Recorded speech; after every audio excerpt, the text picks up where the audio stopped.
দেখেন আজকের দিনটা পুরোই অন্যরকম। কাল এত বৃষ্টি গিয়েছে, অথচ আজকে সকাল থেকে প্রচণ্ড পরিমাণে রোদ উঠে গেছে। হ্যালো, আসসালামু আলাইকুম, কেমন আছেন সবাই? আমেরিকার ওয়েদার ভাইরে ভাই সত্যি বুঝা বড় দায়। কেননা কালকেও দেখিয়েছি আপনাদের যে কি পরিমাণ বৃষ্টি হচ্ছিল, আর মাঝরাত থেকেই তো বৃষ্টি পড়া যে শুরু হয়েছে, কাল রাত পর্যন্ত স্টিল বৃষ্টি পড়েছে। বাট আজকে সকালবেলা দেখেন পুরোটাই একদম চেঞ্জ, চারিদিকে কি পরিমাণ রোদ উঠে গেছে, আর ভালোই গরম লাগছে। এখন বিকেলে কি হবে জানি না, কিন্তু এখন প্রচণ্ড পরিমাণে রোদ উঠেছে, গরম লাগছে। তাহলে আমেরিকার ওয়েদার আসলে বোঝা বড়ই দায়। কেননা এই দেখা গেল যে বৃষ্টি, আবার এই চট করে রোদ উঠে যায়, প্রচণ্ড গরম পড়ে যায়। যেমন এখন কিন্তু সামার চলে যেয়ে অলমোস্ট ফল শুরু হয়ে গেছে, কিন্তু মাঝখানে ঠান্ডা পড়ে গিয়েছিল, আর 1 উইক মানে 10-12 দিন হবে আর কি, প্রচণ্ড পরিমাণে গরম পড়েছে। আর হঠাৎ করে তো কালকে থেকে একদম মানে কালকে সারাটা দিন প্রচণ্ড ঠান্ডা গিয়েছে, কোনো থাই খোলা যায়নি। আর আজকে সকাল থেকে গরম লাগছে, বাইরে বেরিয়ে আসে দেখি মানে সকাল থেকে প্রচণ্ড পরিমাণে রোদ। তো কে বুঝবে বলেন এদের মানে ছলনাময়ী সব ওয়েদার আর কি। তো যাই হোক, আজ ভাবছি যে কিছু চটপটা খাবো। তো আমার একটা অভ্যাস হয়ে গেছে আসলে আপনাদের সাথে কথা বলতে বলতে কিছু একটা করতে আমার বেশ ভালোই লাগে। হয়তো বা আপনারা বোর হয়ে যান আমার রান্না বাড়া বা আমার কথা শুনে, আমি জানি না, কিন্তু আমার কিন্তু খুবই ভালো লাগে। তো আজকে চটপটা, যেহেতু দিনটাও চটপটা উঠেছে, তা আমিও চটপটা কিছু একটা খাবো ভাবছি। তো আজকে চটপটি বানাবো, কি বলেন? তো চটপটি বানাই, চলেন যাই। রান্নাবান্নার ফাঁকে কত কাজে থাকে দেখেন। মেয়ে মানুষ আর রান্নাঘরে এসে সারপ্রাইজ পাবো না তা কি হয় বলেন? কাল আপনাদের দেখিয়েছি, দেখেন ডিশ ওয়াশারে কতগুলো থালা বাসন দিয়েছি, আর এখন দেখেন এই যে আবার স্তূপ হয়ে আছে। মানে আছেই, কোনো চেঞ্জ নাই, প্রতিদিন এভরিডে। মানে সব কিছু মিস হয়ে গেলেও কাজ মিস হবে না, কাজ থাকবেই। তো আর কি বলবো, এই হচ্ছে মেয়ে মানুষের লাইফ। তো কাজ তো করতেই হবে। তো ওইদিকে আর আজকে না যাই, এই যে কাল রান্না করেছিলাম, তো খাওয়া দাওয়া শেষ আলহামদুলিল্লাহ, এই জল্প একটু আছে। আর এখন ডাবলিটা ভিজিয়ে দিব, অল্প কিছুই ভিজাবো, কেননা দুজন মানুষ তো এত লাগবে না, খেতে ইচ্ছে হয়েছে তাই আর কি। এইখানে আসলে আমি যেখানটায় থাকি, মানে আমি যেখানে থাকি এটা হচ্ছে স্টেট মানে মিশিগান। তো এইখানে আসলে চটপটি এগুলো পাওয়া যায় না, অর্ডার করতে হয়। কিন্তু আমার কাছে মানে একবার খেয়েছিলাম, আমার কাছে এতটা ভালো লাগেনি যেটা অনেস্টলি, যার জন্য আমি আর কখনো বাইরে খেতে প্রেফার করি না। আমি যা ভালো লাগে আমি নিজেই করে খাই। আর আমাদের বাঙালিদের টেস্ট একটু অন্যরকম। আর এখানে যারা বানিয়েছিল তারাও বাংলাদেশি, কিন্তু আমার কাছে ভালো লাগেনি। তো দুজন মনে হয় আনাফ হবে, আর লাগবে না। তো যাই হোক, যখন আমার কিছু ট্রাই করি আমার কাছে নিজের যখন ভালো লাগে না, তো কেননা আমি নিজে বানিয়ে খাই। কেননা কষ্ট করে লাভ কি বলেন? টাকা যাবে, টাকাটা তো মেনে শোনা, মানে স্বাদটাও তো লাগতে হবে। বলে না যে স্বাদের মানে একটু দাম গেলেও ভালো লাগে, স্বাদ হলেও যদি একটু দামও যায় সেটা আসলে গায়ে লাগে না। কিন্তু স্বাদও হবে না আবার টাকাও যাবে, ওইটা আসলে ভালো লাগে না। স্বাদ করে খাই যতটুকু পারি, নিজের মনের মতো করে নিজের ঘরেই বানিয়ে খাই, ওইটাই আলহামদুলিল্লাহ আমার কাছে ভালো লাগে। তো ভিজিয়ে রেখেছি, আমার মনে হয় 3 থেকে 4 ঘন্টা ভিজিয়ে রাখলেই আনা। তো এটা ভিজুক, ততক্ষণ আপনাদের সাথে আমি গল্প করি। ভিজতে থাকুক, আমি ততক্ষণ একটু বেলকুনিতে যেয়ে বসি। আসলে আমার দিনের অধিকাংশ সময় আমি এই বেলকুনিতেই কাটাই, ভালো লাগে খুব। আজকে ওয়েদারটা খুবই সুন্দর, রোদ আচ্ছন্ন দিন, কিন্তু আবার সাথে বাতাসও আছে প্রচণ্ড, ভালোই লাগছে। আসলে এখানের সবচেয়ে মেন একটা কথা কি, যে ওদের শুধু বাড়ি যে সেটা না, ওদের গাড়িও কিন্তু ওদের একটা বাড়ি। কীরকম সেটা আপনাদের বোঝাই।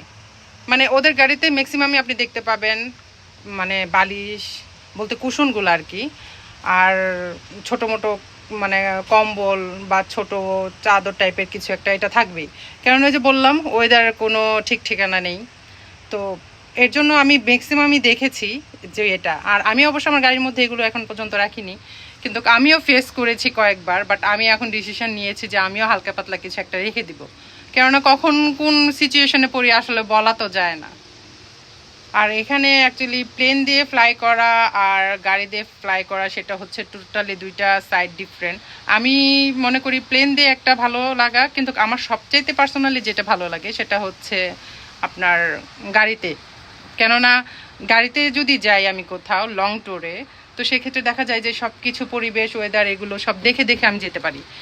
কিন্তু প্লেনে গেলে না, সেটা আসলে পাওয়া যায় না। মনে হয় কি এই চট করে উঠলাম, এই নেমে গেলাম, মানে আকাশ ছাড়া আর কিছুই দেখা যায় না।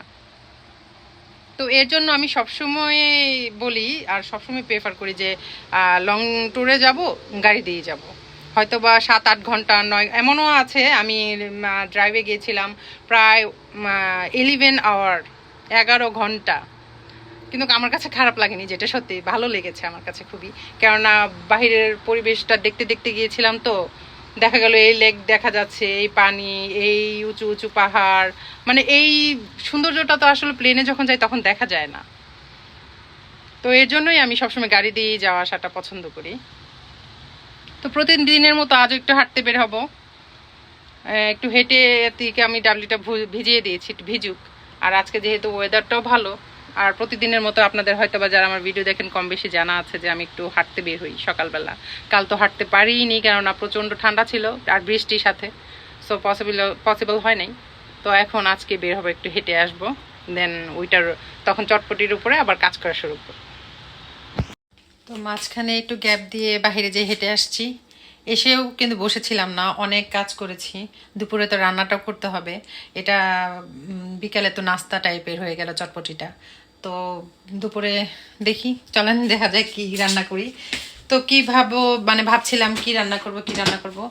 তো দেখলাম যে মানে ফ্রিজের মধ্যে চিড়চিঙ্গা ছিল, এই তো সেগুলো কেটে নিয়েছি মাঝখানে। আর এখন চটপটির জন্য ডাবলিটা এখন ভিজে রেখেছিলাম, সেটা এখন সেদ্ধ দেব। আর কাল যে বিরিয়ানি রান্না করেছিলাম, হঠাৎ করে মানে অনেক ক্লোজ একটা আপু আমার, ওনার সাথে আমার খুব ভালো আন্ডারস্ট্যান্ডিং, পরিচিত অনেক আগে থেকেই। আপুটা আমাকে খুবই ভালো জানে, আপুটা সত্যি খুব একটা ভালো মানুষ। তো কালকে হঠাৎ করে আমাকে ফোন দিয়েছে বিকেলবেলা 5টার পরে, ফোন দিয়ে বলতেছে যে রুমা তুমি কি করো? বলি যে কিছু না আপু, বসে আছি। পরে বলতেছে রান্না বান্না করো না? হ্যাঁ আপু রান্না করছি, রান্না করা শেষ। আজ বৃষ্টি তো তো একটু ডিফারেন্ট কিছু খেতে ইচ্ছে করলো, এর জন্য বিরিয়ানি রান্না করছি। কি বলো? পরে আমি বললাম যে হ্যাঁ আপু চলে আসেন, নিজে এত ক্লোজলি থাকি, চলে আসলেই তো হয়। পরে বলতেছে না আজ না অন্যদিন আসবে। আমি বললাম আপু চলে আসেন, বলতেছে শিওর? আমাকে হ্যাঁ চলে আসেন। তো আসলে রিজিক হলো সবচেয়ে বড় জিনিস, যেটা আমি মানে কালকে বিকেল 5টার আগেও জানতাম না যে সে আসবে। হঠাৎ করে আপু ভাইয়া ওনারা চলে আসলো। তো সেই আপু আমার জন্য আসার সময় একটা তরমুজ নিয়ে আসছে। তরমুজটা আমার অনেক পছন্দের একটা ফল, এই তরমুজটা নিয়ে আসছে আপুটা। তো একসাথে রাতে খাবার খেলাম। আসলেও মানে বলে না যে মানে রিজিক আর আল্লাপাক একটা মিলিয়েই দেয়। যেমন আমরা রান্না করেছিলাম দুজনের জন্য, বাট 4জন যে খেয়েছে আলহামদুলিল্লাহ। আজকে দুপুরেও মানে আপনাদের দেখালাম, দুপুরেও খাবার মতো রয়ে গেছে। তো আসলেও মানে সবই আল্লাহ পাকের ইচ্ছে, মানে খাওয়ালে কখনো কমে না। আমার আমার মনে হয়, আমার আম্মাও সবসময় বলতো। আম্মা মানে আমার সত্যি কথা, যখন মার কাছে ছিলাম তখন এত গেস্ট আসতো আমাদের বাসায়, তো আমি মাঝে মধ্যে বলতাম আম্মা এত মেহমান কেন আসে? পরে আম্মু মানে রাগ করে পরে আম্মু বলতো যে তোর বাবাও আমাকে সবসময় বলতো যে তোমার ভাগ্যে মনে হয় মেহমান বেশি, আর কখনো মেহমান দেখে রাগ করবা না, মেহমান হচ্ছে একটা ভাগ্য, তার ভাগ্যটা নিয়েই আসে। তো ওই কথাটা এখন আমার মনে পড়ে, আম্মা আমার সবসময় বলতো। তো আলহামদুলিল্লাহ কেউ আসলে ভালোই লাগে কথাবার্তা বলতে, কোন দিক দিয়ে যে সময় চলে যায়। রাত্রে প্রায় 11টা 12টা বেজে গিয়েছিল তাদের সাথে কথা বলে বিদায় দিতে দিতে। তো ভালোই একটা সময় কেটেছে কালকে বিকাল থেকে। তো যাই হোক, তো এখানে আমার তো যে ডাবলি প্রায় ভিজেই গেছে অলমোস্ট। আর আমি বেশি দিব না, এই আলুটাই দিব এটার মধ্যে।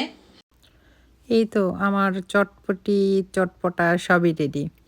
এগুলো খেতে আসলে মাঝে মধ্যে খুব মিস করি, যখন স্টুডেন্ট ছিলাম, স্কুল কলেজ মানে ভার্সিটি এইসব লাইফে যখন ছিলাম তখন আলাদা একটা আনন্দ কাজ করতো। যখন মানে ছুটির ওয়েট করতাম কিংবা টিফিন আওয়ারে ভালো লাগতো খুব। তো এখানেও যখন এগুলো দেখি এখনও টানে। আর মেয়ে মানুষের এগুলো একটু বেশিই টানে। আমার তো খুবই ভালো লাগে। আর এখানে আসলে আরেকটা জিনিস ভালো লাগে যেটা হচ্ছে ভেলপুরি, যেটা আমি কখনো ট্রাই করিনি কখনো যে বানানোর। ওইটা খুব মিস করি। এটা এখানে পাওয়া যায় না। এটা নিউ ইয়র্কে পাওয়া যায় শুনেছি। আমি ট্রাই করিনি কখনো। তো যাই হোক যতটুকুই পেরেছি আলহামদুলিল্লাহ আমার কাছে তো খুবই ভালো লেগেছে। আর যখনই আমার মন চায় তখন আমি এরকমটা বাসায় বানিয়ে ফেলি। নিজে খাওয়ার জন্য এটলিস্ট নিজে বানিয়ে খেতে পারি এটাই আলহামদুলিল্লাহ। কখনো যদি আল্লাহ নসিবে রাখে দেশে যদি কখনো যাওয়া হয়, আমি তো অবশ্যই এগুলো ট্রাই করব। সবার ১ম ফার্স্ট অফ অল আমার মনে হয় আমি এগুলোই ট্রাই করব। যেমন বাংলাদেশের চটপটি, ফুচকা, ভেলপুরি এগুলো খুবই ভালো লাগে আমার কাছে। তো ভেলপুরিটা অনেক পছন্দ করি। এখানে যেহেতু নেই, তো যতটুকুই পারি নিজের সাধ্যমতো চেষ্টা করি বানিয়ে খাওয়ার জন্য। আর এটাই শুকর আলহামদুলিল্লাহ। আজ এটা বানিয়ে খেলাম, ইনশাআল্লাহ নেক্সট টাইম অন্য কিছু অবশ্যই ট্রাই করব। আজ শুধু চটপটি বানিয়েছি, অন্যদিন আরেকদিন হয়তোবা ফুচকা বানাবো। আজকে চটপটি দিয়েই একটু ফুচকা খেয়ে নিলাম। তো এই তো সব মিলে আলহামদুলিল্লাহ বিকালের নাস্তা খুবই ভালো হয়েছে। খাওয়া দাওয়া শেষে এখন আবার এক গাঁটটি থালা বাসন হয়ে গেছে, এগুলো মাজতে হবে।